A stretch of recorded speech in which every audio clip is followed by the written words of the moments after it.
Karl Marx itu seorang filsuf yang kemudian sosialis, komunis dan lain-lain, tahu kan? Dia bilang sejarah masa lalu adalah hantu bagi generasi masa sekarang. Apa yang Romo katakan, kadang-kadang kita itu terbebani dengan banyak, Romo oleh fenomena dulu ya, terbebani dengan sejarah gereja yang begitu panjang 2000 tahun, yang di setiap zaman itu punya cara mereka mengekspresikan iman sendiri-sendiri. Kalau dalam gereja purba, gereja perdana, gereja mula-mula, puji-pujian apa yang dipakai? Mazmur.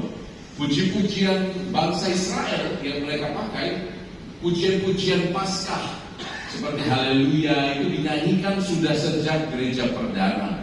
Jadi itu kemudian diteruskan, berevolusi berjalan waktu sesuai dengan selera, kondisi geografis bangsa tertentu, lingkaran waktu tertentu, sehingga lahirlah musik-musik yang lain yang bentuknya mengikuti musik Romawi.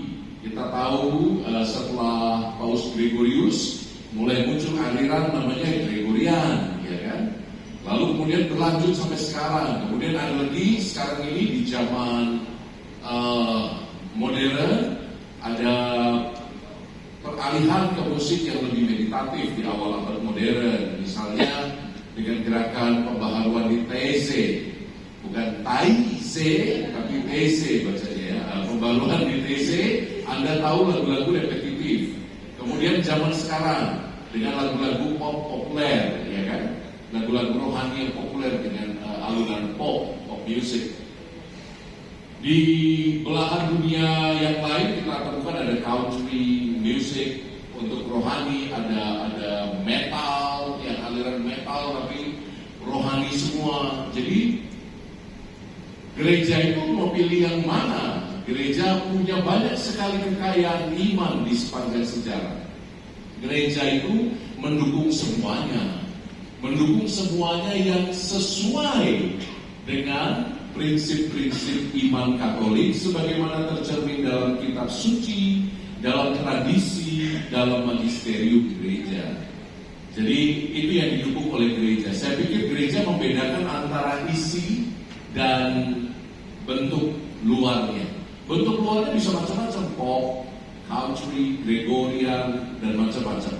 Tapi isinya itu tetap mewartakan nilai-nilai abadi yang 2000 tahun diimani oleh gereja. Itu. Oke. Jadi luar biasa sekali. Kalau ini sebenarnya tuh ngomong-ngomong.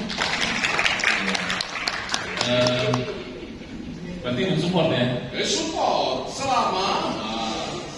selama sesuai isinya dengan apa yang diajarkan selama 2000 tahun oleh gereja. Oh, berarti kalau buat lagu harus tanya dulu ke Romo. Isinya datang dari hasil meditasi, hasil perjumpaan dengan kitab suci, hasil perjumpaan juga dengan ada salah satu syarat untuk musik itu diterima sebagai musik liturgi ya. Salah satu syaratnya adalah easy to listen, karena partisipasi aktif itu juga bagian dari unsur liturgi yang kental. Jadi sebagus apapun musikmu, tapi kalau sulit sekali diikuti oleh umat, itu tidak akan diterima. Ada lagu-lagu Katolik yang gampang sekali diikuti umat, tapi tidak begitu indah, tapi masuk dalam liturgi. Contohnya Kumbaya, itu lagu yang setengah mati saya sampai tahu kan lagunya? Kumbaya, Oh, itu bisa nyanyi. Itu masuk liturgi, tapi mungkin tidak indah di telinga kita, karena beda budaya itu dari Afrika ya, African slave music waktu itu. Datanglah Tuhan, kalau dinyanyikan Prapaskah sambil umat belum makan pagi, misa paling pagi, itu rasanya seperti dari penyucian. Lama betul. Gitu, jadi easy to listen itu juga penting. Oke. Ada nggak Romo kayak lembaga di gereja yang fungsinya kayak ya untuk itu kayak sortir, filter atau ada nggak Romo? Kalau lagu untuk liturgi, maka komisi liturgi keuskupan yang mengambil bagian penting. Lalu nanti mereka akan mengkompilasi lagu-lagu yang sudah diterima lewat proses censorship, lewat proses sensor. Sorry ya, Gereja Katolik itu punya lembaga sensor film, namanya komisi liturgi. Kalau lagu-lagu itu dimaksudkan untuk perayaan liturgi. Jadi perayaan liturgi contohnya apa, saudara-saudari? Satu, misa. Dua, udah banyak perayaan liturgi. Dua, ibadat sabda. apa? Ibadat sabda. Ya, perayaan-perayaan itu, perayaan-perayaan sakramen itu juga perayaan sabda, itu juga liturgi. Apalagi sabda tanpa ekarisi itu juga liturgi. Terus liturgi baptis itu juga termasuk liturgi. No? Jadi untuk perayaan-perayaan sakramental itu lagunya harus lewat censorship. Karena konten maupun ada syarat-syaratnya. Nanti Romo bagikan tulisannya, ya, supaya Anda nggak bosan dengerin Romo dan masih banyak pembicara yang lain. Oh iya. Jadi Romo akan bagikan aja PDF-nya kepada Anda, ya, apa guidelines-nya menurut gereja tentang lagu liturgi. Tapi untuk lagu yang tidak diintensikan bagi liturgi, misalnya lagu pujian penyembahan, lagu yang dipakai untuk adorasi itu bukan liturgi. Pujian penyembahan adorasi, kemudian KRK penyembuhan, KRK apa lagi? KRK orang muda itu tidak perlu minta censorship. Yang penting Anda mengikuti guidelines yang sudah ditetapkan untuk musik-musik rohani. Contohnya isi tidak mencampur-campurkan ajaran teologis. Kan misalnya isi yang mencampurkan teologis apa ya? Atau salah pakai lagu misalnya untuk adorasi ketika sakramen Maha Kudus dipasang, yang nyanyi itu yang diangkat pujian misalnya Allah Roh Kudus, padahal yang ditaktakan adalah Allah Putra. Itu tidak keliru, cuma keliru tempat ya, keliru penempatannya gitu ya. Karena yang kita angkat adalah Allah pribadi kedua Tritunggal, tapi kita nyanyinya Allah Roh Kudus. Roh Kudus masuk hatiku, Roh Kudus sentuh hati, seindah apapun itu keliru ya.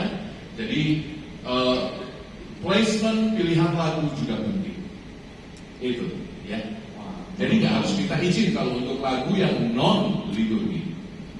Yang penting isinya diskusikan saja dengan para teolog. Oke, terima kasih. Terima kasih Om. Teman-teman boleh dicatat ya. Ini penting banget karena kan teman-teman di sini semuanya juga dari tim Praise and Worship. Ini info yang penting banget buat kita semua. Iya betul. Apalagi yang kayak tadi ya, mungkin biasanya pemakainya adorasi gitu ditantangkan Allah, maknanya Roh Kudus. Iya. Godaannya seperti itu. Mungkin karena koleksi kita untuk penyembahan kurang ya. Oke, silakan Bro Justin mau tanya ke Kita lanjut ke baru. Ya. Atau udah ada nih rencana cuma memang belum di-reveal ke kita atau gimana nih?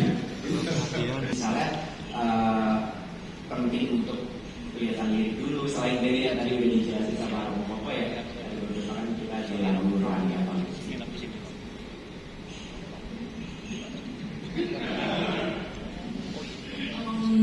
Proses pembuatan ini ya, penciptaan lagu ya. Sebenarnya banyak cara gitu ya, setiap orang beda-beda. Tapi pada prinsipnya untuk membuat suatu lagu itu pasti butuh apa? Butuh lirik, butuh melodi. Nah, kita sebagai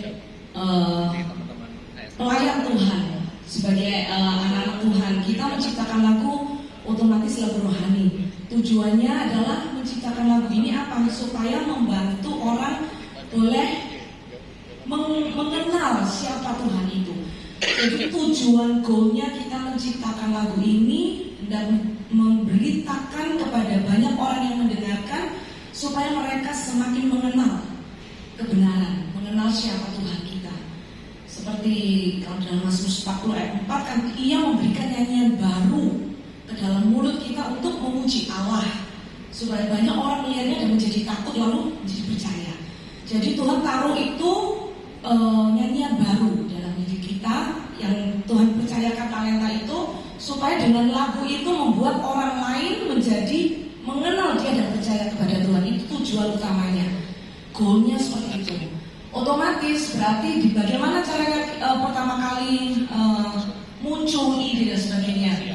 Kalau dari segi lirik itu yang membuat inspirasi kita untuk munculnya lirik itu otomatis karena kita membawa orang untuk bisa mengenal Tuhan. Otomatis kita harus berdasarkan firman Tuhan.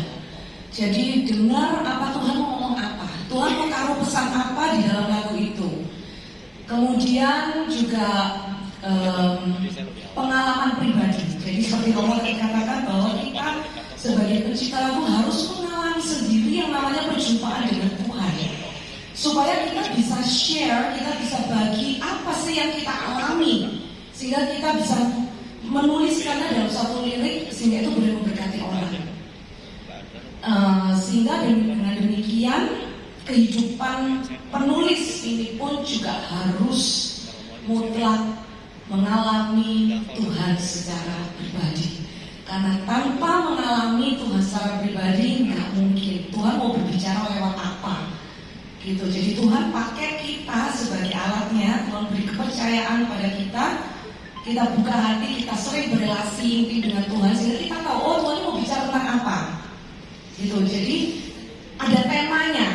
Jadi kita membuat lagu itu tahu temanya, Tuhan mau bicara tentang apa ini. Seperti itu.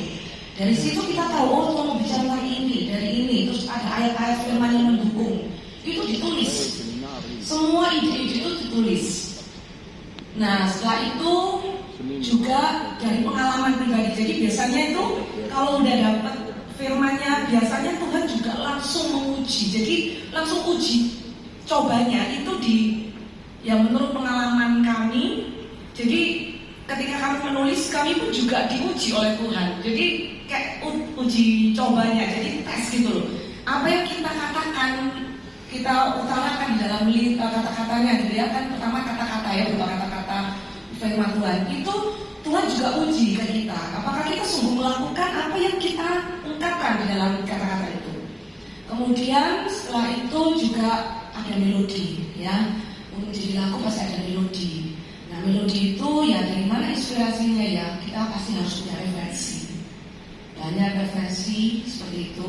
Kemudian juga moodnya apa yang kita mau sampaikan. Jadi dari kata-kata tema firman tadi yang udah didapat, kita mau buat lagu ini itu mau buat lagu apa? Yang dengan tempo cepat, mau berupa praise, berupa pengagungan, atau berupa apa? Misalnya mau temanya yang tentang worship, deep worship, mau tentang apa? Itu kita tentukan. Otomatis kalau kita mau moodnya seperti ini, melodinya pasti beda. Kalau mau yang lebih ke penyemangatan, menyatakan Tuhan yang besar, pasti melodinya juga beda. Jadi semuanya itu berkaitan. Seperti itu secara garis besarnya sih. Gitu. Ternyata prosesnya panjang banget. Panjang. Bener-bener mengandalkan Tuhan ya di setiap prosesnya. Harus. Nah itu teman-teman, jadi boleh di-notes juga seperti yang Jevana tadi cerita atau sharingin. Penting banget juga untuk mengandalkan Tuhan di setiap prosesnya. Jadi perasaan Tuhan itu penting sih. Mungkin Pak Beri ada mau nanya? Is listening. Tingkat orang untuk menangkap isi atau kesusahan itu tergantung dari latar belakang masing-masing. Dari hukum bahaya tadi, bagi orang Afrika pasti mereka akan sangat-sangat natural untuk nyanyiin. Tapi satu hal kita bisa bikin lebih simpel pemikirannya dengan melihat umat yang kita layani. Orang yang kira-kira pesan Tuhan yang kita mau tuliskan dalam lagu ini buat siapa misalnya. Paling gampang mungkin untuk umum atau youth itu dulu, mungkin kita bisa berpikir seperti itu. Tapi kalau pribadi aku, misalnya contoh ya, aku kasih contoh misalnya lagu Hari Terbaik aja. Tadi kan udah jelasin soal lirik melodi. Karena aku ini komposer sebenarnya bikin musik ya. Aku belajar di kuliah itu lebih ke kayak classical composition. Aku sebenarnya nggak belajar songwriting secara khusus, tapi lebih sering bikin melodi orkestra kayak gitu kan. Tapi begitu untuk lagu rohani, ya, ini kita bahas untuk lagu pop rohani. Lagu hari terbaik itu aku dapatnya lirik dulu tentang hari terbaik itu dulu. Ini penciptanya ada di sini, ada Ko Andri dan Ko Michael, kita berempat kan waktu itu ciptain, tapi somehow bisa proses itu berbeda-beda. Dan khusus di lagu ini spesial karena tiba-tiba satu momen dapat kayak temanya dulu ya, tentang gimana kehidupan kita ketika ada Tuhan tuh akan jadi hari yang terbaik kan, kayak gitu ya. Dan isi listeningnya kalau tipsku dari aku, pasti teman-teman di sini tahu kan lagu misalnya hari ini ku rasa bahagia. Waktu itu mungkin belum ada melodi, tapi untuk tema hari terbaik ini, kenapa enggak langsung kayak cari aja lagu yang teman-teman tahu, yang teman-teman hafal. Itu udah satu poin untuk bikin isi listening. Satu poin mempermudah kita nanti ketika ketemu tim yang lain, kita bikin melodinya. Jadi cari referensi penting. Lagu yang simpel, tentunya kan kita mau bikin istilahnya. Hari ini aku rasa bahagia dari situ. Itu asal mula kenapa aku untuk inspire untuk bersama tim nanti bikin melodi yang simpel. Ku mau tetap bersyukur. Itu kayaknya kayak ada feel yang sama dengan mungkin beda ya, kedengarannya beda, cuma itu tercipta dari referensi yang sederhana juga. Tentu teman tahu di sini tahu kan referensi lagu yang sederhana, lagu puji syukur mungkin, atau lagu sekolah minggu, itu banyak sekali. Itu salah satu tips. Yang kedua, tentu kalau lagu yang sederhana itu gampang dinyanyikan. Jadi secara teknis, jujur aku orang teknis ya. Jujur aku bisa bikin melodi yang sesulit apapun mungkin bisa, karena belajar untuk itu ya, untuk bikin yang teknis. Tapi kita harus bisa, yang kedua itu gimana relate sama orang lain dari pesannya, dan yang kedua melodinya. Tanya teman-teman, semakin banyak orang yang bisa langsung nangkep, semakin itu berarti istilah. Jadi kita balik data. Yang pertama tadi lebih ke feeling, yang kedua kita uji dengan data. Mungkin 1-2 tips itu dulu. Nanti yang ketiga mungkin itu terlalu teknis, soal chordnya, soal range nada, itu teknis ya. Itu nomor 3 kita dukung lagi dengan teknis. Chordnya jangan terlalu banyak, 4 chord aja, 5 chord aja. Hari terbaik berapa chord sih, ada yang sama kan? Sedikit kan. Nah, Lo bisa main musik ya? ya dikit. Dan chordnya simpel-simpel.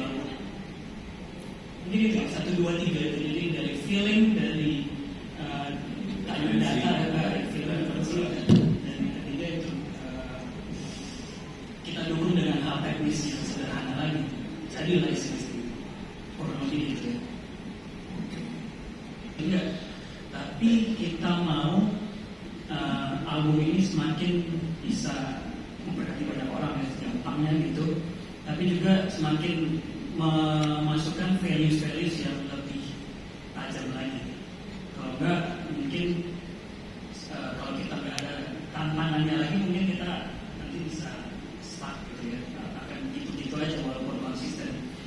Dan Magnificat itu, perjalanan lagu itu kan beda-beda. Sebenarnya Magnificat itu dan Sukacitaku, dua lagu yang kita rilis duluan itu kan, itu sebenarnya satu lagu yang sama.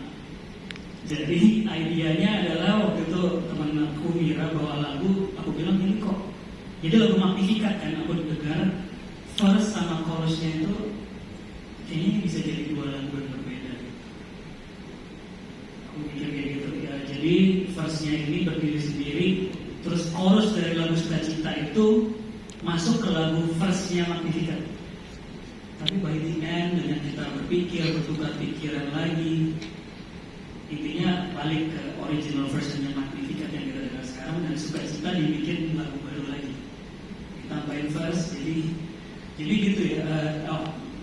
Dan add values yang kita mau tambahin dari lagu Magnificat, karena kita pengen menyanyikan lagu pujian ya, walaupun kita bukan di ranah liturgi, tapi kekayaan gereja Katolik, tradisi, magisterium itu sangat-sangat kuat. Harus sebagaimana mungkin kita bisa, dan praise and worship kan bukan ibadah kita yang tertinggi. Saya Ekaristi adalah tata cara perayaan ibadah kita yang paling sempurna, paling tinggi. Tapi sebisa mungkin gimana praise and worship juga lagu pujian rohani yang kita bikin itu menjadi fragmen kecil dari kekayaan gereja kita. Jadi aku banget magnifikat itu kita anggap sebagai kayak promote kekayaan gereja kita juga, bagaimana kita menghormati Maria, kita terinspirasi, kita berdoa sama Maria, dan di dalam itu kan jelas gitu. Mungkin ada stigma, gereja Katolik kok terlalu Maria banget gitu ya, menyembah Maria, menyembah kayak gitu mungkin kayak gitu ya. Tapi dari lagu itu kita juga mau kasih share ke teman-teman kita yang lain.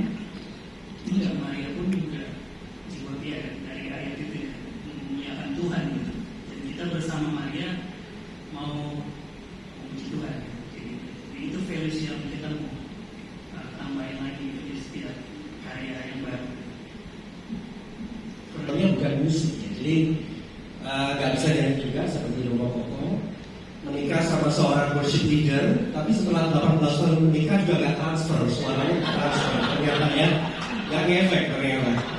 Nah, waktu diajak sama kita waktu sudah putuskan untuk collab antara ASN Worship dengan LOJ Worship sama Dave sama Suara, kita songwriting bareng. Nah, pada saat songwriting itu terus terang aku bilang aku nggak punya background musik, nyanyi nggak bisa, main alat musik nggak bisa, jadi mungkin ini part yang aku nggak bisa ambil, ini biar tim pujian yang ambil. Tapi pada saat itu dibilang nggak, tetap ikut kita bagi dalam tim. Jadi di sini mungkin encouragement buat teman-teman yang merasa musikalitasnya nggak terlalu tinggi ya. Ternyata Tuhan bisa pakai juga untuk menuliskan. Tuhan kasih inspirasi untuk menuliskan, karena pada saat proses songwriting hari terbaik itu ada Suara, aku pribadi sama Andri sama Sananta, kita semua contribute something. Jadi Suara memberikan suatu melodinya kurang lebih seperti apa dan purpose dari lagu itu arahnya kemana. Aku menyumbangkan dari dasar firman Tuhan, kita ambil dari 1 Tesalonika 5 pada saat itu tentang bersukacita. Dari situ kita mulai tulis liriknya.